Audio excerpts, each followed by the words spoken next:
Great. Good afternoon, everyone. Thanks so much for joining me after lunch. I'm excited to share some of our recent work on causal learning for data center performance analysis. This is work done with my student Pengfei Zheng, and we presented this work recently at Sigmetrics this past summer. As many of you may know, stragglers are a big problem in data center computation. The root cause is that we have task parallel computation, and by splitting jobs into parallel tasks and then aggregating the results from each of these tasks together, you're vulnerable to having a particularly slow task extend your critical path. Right? So if stragglers are defined as tasks that exhibit atypically poor performance, and they will delay job completion. So for example, in our data sets, when we were looking at a Google production system, we found that completion times for 20% of our jobs were extended by 50% or more. Right? And this is typically referred to as a long tail or a tail effect, and we're worried about, for example, a probability density function that looks like this, where you have latency and you have the frequency of seeing a particular latency. We're worried about the tail to the right. So how do we mitigate these stragglers? Most of the literature in this space focuses on speculative scheduling. If you think a task is going to run slow and extend the critical path, maybe you can clone the task on a different machine and hope that the performance problem goes away. Maybe you can guess which machines might perform worse and avoid those machines when you do task-to-machine mapping. Unfortunately, we argue that many of these cloning strategies are ineffective because they address the symptom rather than the root cause. We're essentially guessing that the performance issue is transient and simply moving the task will fix the problem. This is often not the case because, for example, if you distribute data unevenly across your tasks, maybe you have a poor hash function, then some tasks simply have more work to do, and you can't really get around that by moving the task or copying the task and to run on another machine. So this is why we think causal diagnosis is really important. You've got to figure out exactly why a task is running poorly so that you can take the appropriate countermeasure. The problem is that causal diagnosis is really labor-intensive and fails to scale. It relies on human expertise and a lot of human-in-the-loop sort of analysis. This is a perfect scenario for machine learning, and this is what we've been thinking about. We want to leverage all of the rich data center profiles that we're getting, the system conditions reported by system monitors, the microarchitectural activity reported by hardware counters, and use all of this data to try to infer the relationship between system conditions and task latency.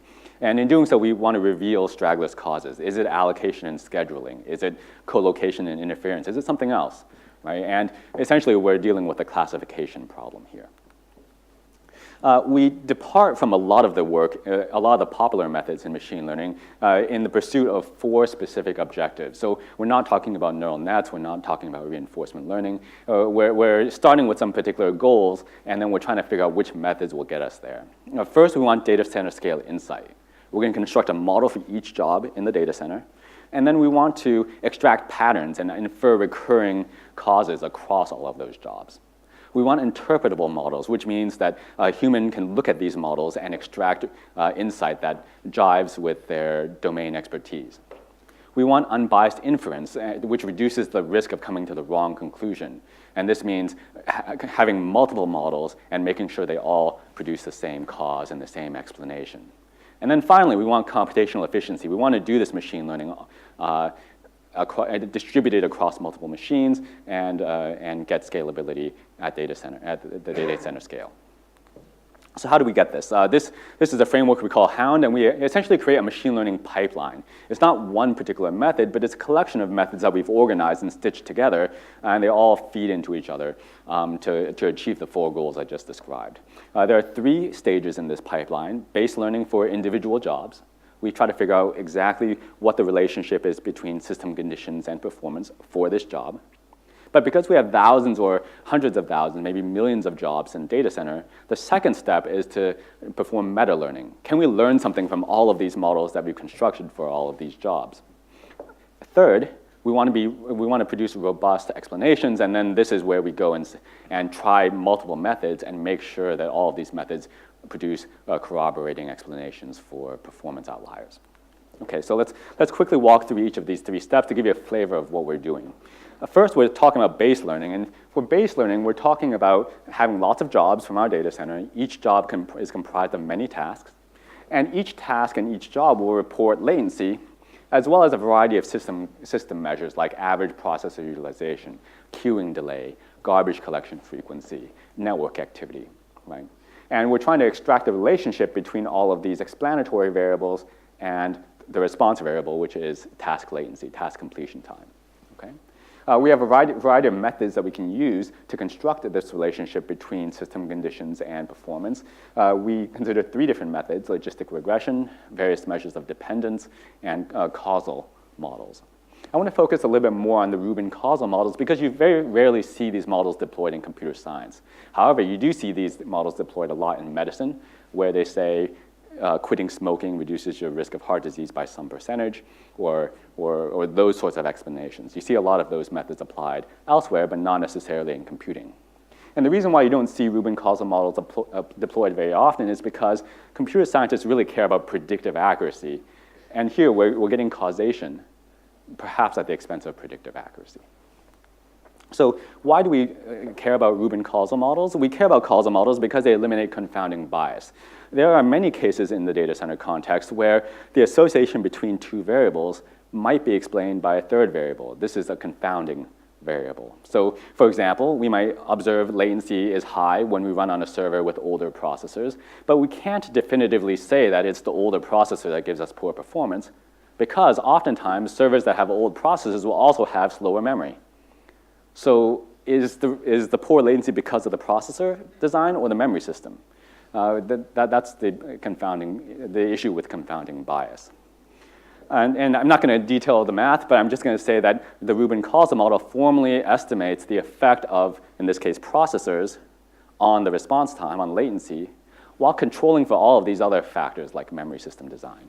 And the idea is that we're going to observe the effect of the processor. We're going to observe the processor conditions, the response time for your tasks, and then we estimate the probability that you're going to have a particular processor given that your memory system is designed in a particular way. So this allows us to control for other factors that might affect latency and really focus on the effect of the processor. And we can do this for other parameters as well. Okay, so if we have these models, like the causal model, we're going to have one of these models for every job. So we have a job 1. We run it through some modeling framework, and we're going to get what we call a causality profile. A causality profile maps the conditions that we observe to the latency, the effect on latency. So to first order, you can imagine these as regression coefficients. Bigger coefficients means a larger effect. Positive coefficients means that you see a positive association. A negative correlation, a negative coefficient means you see a negative association. But the point I want to make here is that we're going to get a lot of these profiles, essentially one for every job. And in the data center setting, you're going to have hundreds of thousands or millions of these causality profiles because you've constructed that many models. So how do we scale the analysis to hundreds of these metrics and millions of these jobs? This leads us to the second stage in our machine learning pipeline, which is meta-learning. How do we identify recurring patterns across all of these profiles, across all of these models that we constructed? For this stage, we turn to topic modeling. Topic modeling extracts semantic meaning from our models. So here we have the same profiles that we saw on the previous slide. And because we have so many of these profiles, we treat each of these profiles as a document, and we look at these effects as words within the document. So maybe we have, when processor utilization is high, maybe we're likely to see poor latency because that means the processor is oversubscribed. That will be a word within the document. And because we have these documents and we have these words, we can construct topic models to identify when these different words appear together. Maybe high processor utilization often appears with high memory utilization. Maybe that tells us something about system conditions. So with topic models, we can identify these recurring clusters of words and then identify topics such as these. So here we have an example where we have 3 topics. The first topic says that there's going to be low average processor utilization, low peak processor utilization when we see straggling tasks. The second topic says we might see high queuing delay when we see stragglers. And the third says that we might see high garbage collection overheads when we see stragglers. Right? And these are inferred from all of these profiles up above. Once we've identified these 3 topics, we can go back and map these topics to the jobs. right? So we can say that job 1, 70% of its stragglers are associated with topic 1, processor utilization, and 30% of its stragglers are associated with topic 3, garbage collection. Right? So we can go back and take our causal explanations and map them to the jobs that we had seen. Okay? And the point I want to really emphasize here is that topic models allow us to get interpretable diagnoses. If we have these topics that describe processor utilization, queuing, delay, and garbage collection, a human user will be able to look at these topics and say, oh, that means processor resources are limited, or queuing is a problem, or garbage collection is a problem. So these topic models, these clusters of words, naturally extract semantic meaning from the system conditions that we've profiled. The third and final step is to make sure that our causal explanations are robust. How do we know that the particular model that we've used happens to provide one explanation, but another model would produce a different explanation? To guard against these false explanations, we construct multiple independent learners and reconcile their explanations. So, for example, we could construct learners that are highly predictive, learners that assess dependence between like correlation between latency and system conditions, and we can look at the Rubin causal models. So if we have these three types of models, we can construct topics using all of these models, and we find that topic 1 was corroborated across the 3 different methods. Topic 2 had 2 methods corroborating it, and topic 3 had 3 of these methods producing the exact same explanation. We have a 4th topic identified by the causal models talking about network activity. Because none of these other models actually reported network activity, we say that this is unlikely to be a real explanation. It's probably some artifact of this particular model, and we drop that from our diagnosis. So in summary, we have 3 steps in our machine learning framework: base learning, where we construct models for individual jobs; meta learning, where we assess recurring patterns across jobs; and then finally, ensemble learning to make sure that our explanations are robust and not sensitive to particular assumptions made by a particular modeling framework. I want to present only 3 result slides quickly. The first is we were looking at a 29 trace of a production data center out of Google. This is a publicly available trace. We looked at 12,000 servers, 13,000 jobs, and 3 million tasks. And these are the topics we've identified from that trace. We've identified 12 topics, E0 through E11. These are the system conditions that we measured and assigned to each of these topics. And these are the human interpretations that you can make from these keywords. So for example, if you see that the page cache is heavily utilized and memory assignments are high, maybe you worry about larger amount of data you have to compute on. Maybe you have imbalanced computational load, so processor utilization is high, and that's what we're going to assign an interpretation to. So we've automatically inferred these relationships. Second, these explanations cover a lot of the stragglers identified in the trace. Coverage measures how often a cause explains stragglers in a job. And the dominant coverage says how often the cause explains the majority of stragglers in a job. So if we look at coverage and dominant coverage, we find that data skew explains a lot of the performance outliers in this data center. Limited processor resources are similarly significant, but I/O skew and evictions, preemption on the server correspond to a very few explain a very small number of stragglers. Okay. And then finally, I want to say that this approach is computationally efficient. The complexity of this is O of nm, where n is the number of jobs and m is the number of tasks per job. So we're able to scale the analysis up to this large data centers. And for 40,000 jobs and 10 million tasks, we showed pretty good scalability. On 8 nodes, we can complete the analysis in about 10 minutes. So this is computationally efficient. In case you're interested in more, I'd refer you to the paper. We have a lot more detail about the specific methods that we use for prediction, dependence, and causation.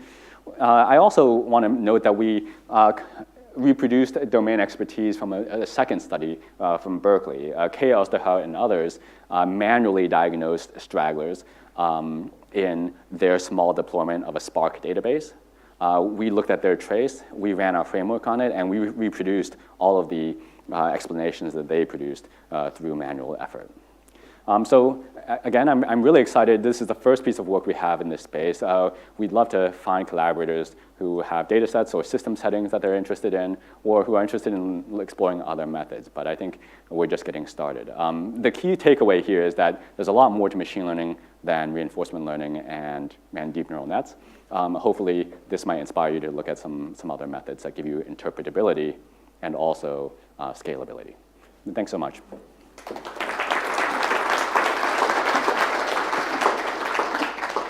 We have 5 minutes for questions now.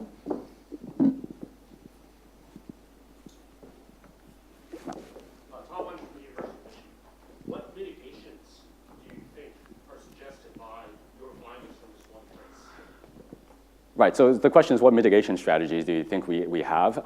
So I think data skew is a problem with with essentially a hash function that you've used to distribute your computation across tasks. So that might suggest you need to rethink the way you distribute data. Limited processor utilization. A lot of the data center management frameworks actually require users to request a processor and memory allocation. So potentially, these requests are poorly sized, and as a result, you could upsize the request, get larger allocations, and reduce stragglers. The question about mitigation is a good one because we have a static trace of the data center, so we can't actually evaluate the counterfactual. We can't go and say what would have happened had we increased the processor allocation. For that, we would have to stand up our own cluster, and we're thinking about that now.